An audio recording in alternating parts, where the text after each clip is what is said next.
Ticket কাটার ক্ষেত্রে এবার যাত্রীদের সুবিধার্থে ইউপিআই পদ্ধতিতে বিপ্লব নিয়ে এলো মেট্রো রেল।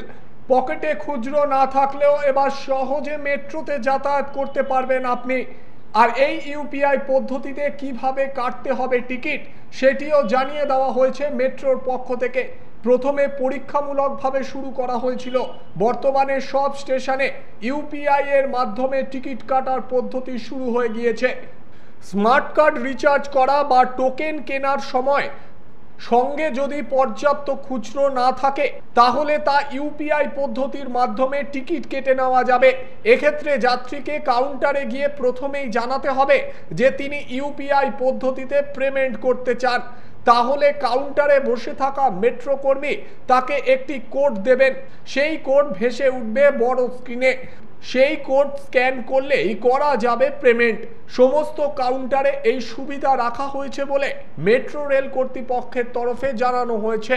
উল্লেখ্য, সম্প্রতি মেট্রো রেল জানিয়েছে যে ইউপিআই পদ্ধতিতে পেমেন্টের ক্ষেত্রে যাত্রীদের তরফে ব্যাপক সাড়া পাওয়া গিয়েছে।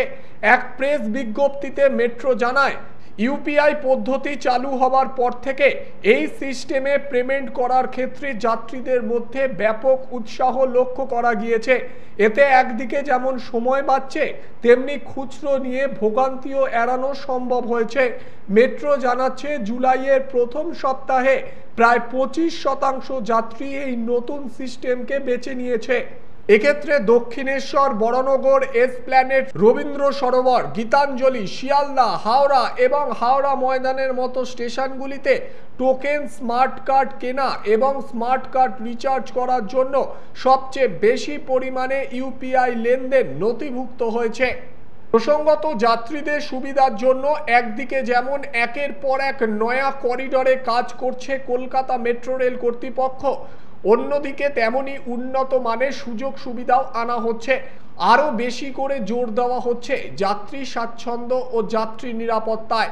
যেমন সামনে রয়েছে ভরা বর্ষা মরশুম, আর এই বর্ষায় যাতে যাত্রীরা নির্বিঘ্নে পরিষেবা পায় তার জন্য ইতিমধ্যেই একগুচ্ছ পদক্ষেপ গ্রহণ করেছে মেট্রো রেল।